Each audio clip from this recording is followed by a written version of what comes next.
Hello বন্ধুরা, তোমরা সবাই কেমন আছো? আশা করি ভালো আছো, আর আমিও কিন্তু খুব ভালো আছি। যাই হোক, আজকে আমি চলে গেছিলাম আমাদের শ্যামনগর কালীবাড়িতে পুজো দিতে।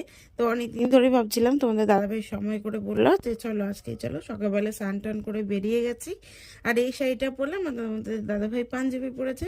খুব ইচ্ছাই ছিল যে দুজনে এইভাবে রেডি হয়ে যাব। যাই হোক, গেছিও।